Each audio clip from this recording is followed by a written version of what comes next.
Je ne sais pas ce que vous faites en cet instant, je ne sais vraiment pas ce que vous êtes en train de manigancer, comment ça se passe. Mais j'ai juste envie que vous sachiez une chose. Sachez vous arrêter quand il le faut.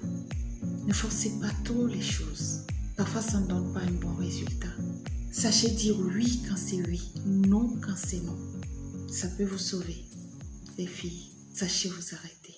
Les gars, arrêtez-vous quand ça ne va pas. On ne force pas les choses par fantaisie, on ne force pas les choses par plaisir. Quand ça ne va pas, dites non, ça ne va pas. Ça ne sert à rien simplement parce qu'on a envie d'en finir avec la personne, de rentrer dans son intimité et de se venger. Ce n'est pas une vengeance. Sachez vous arrêter. Quand ça ne va pas, on sait que ça ne va pas. Agissons en adulte. Sachez dire non quand c'est non. Oui quand c'est oui. Ça ne coûte rien. Ça peut au contraire vous sauver d'un danger. Ça peut au contraire vous sortir d'une situation lamentable. Vous êtes sur BSTV, ici on partage nos expériences, nos échecs. Vous êtes sur une chaîne de partage d'expériences. On parle beaucoup des parents solos, de leurs difficultés, des enfants qui évoluent seuls, par manque de suivi et la possibilité de reprendre sa vie de couple concernant les parents solos. Et aussi, on aborde le sujet des parents qui vivent en couple, leurs échecs aussi, leurs succès. Parce qu'ils ont des échecs, ils ont des succès. Vous qui passez par ici, n'hésitez pas, abonnez-vous, likez et partagez avec nous vos expériences si vous en avez. J'ai juste envie de partager ce message avec vous, de vous dire qu'à un moment donné de la vie, il faut savoir s'arrêter pour éviter de causer trop de dégâts, pour éviter de faire des victimes encore, victimes et victimes. J'ai juste envie de ça. Sachons nous arrêter quand il faut s'arrêter. Ça ne sert à rien de vouloir plomber un clou dans le dos d'une personne qu'on a cru avoir aimée à un moment donné parce qu'aujourd'hui ça ne va pas entre nous. La personne ne compte plus. Elle ne signifie plus rien pour nous. Alors, il faut la détruire et détruire carrément.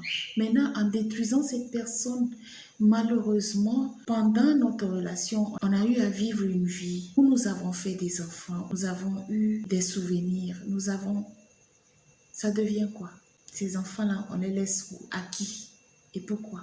Tant que nous vivons, c'est encore notre responsabilité. Si nous ne sommes pas en vie d'accord, on est d'accord qu'on n'est plus en vie, alors ces enfants, les orphelinats, les parents, les proches, ceux qui ont la volonté d'aider, vont aider ces enfants. Mais tant qu'on vit et qu'on abandonne notre progéniture à la charge d'une seule personne, ça voudrait dire qu'on fait fleurir une irresponsabilité qui ne dit pas son nom. Et c'est ce qu'on dénonce sur cette chaîne. Parce que le futur est là. Nous parlons d'un futur meilleur, nous parlons d'un lendemain meilleur, nous parlons du bien-être, nous voulons être heureux. Tant qu'on ne sème pas autour de nous des graines qui portent des germes, qui puissent produire et fleurir, on ne peut pas penser à être heureux. Vous semez des graines où vous avez déjà arraché le germe, vous avez tout détruit et vous dites, vous êtes en train de semer quelle graine? Pour que ça donne quoi? À qui? Pourquoi? Est-ce qu'il nous arrive de penser à tous ces paramètres-là avant de poser nos actes? Nos actes de séparation, de divorce. Vous savez que nous ne faisons que mettre en place des rebelles. Des enfants qui deviennent rebelles de leurs propres parents parce qu'ils pensent que nous sommes à la base de leur malheur. Et quelque part, ont-ils tort? C'est juste une question. Est-ce qu'ils ont tort? Jusqu'à quand? Jusqu'où comptons-nous aller? Avec ça, sachons nous arrêter quand il faut s'arrêter.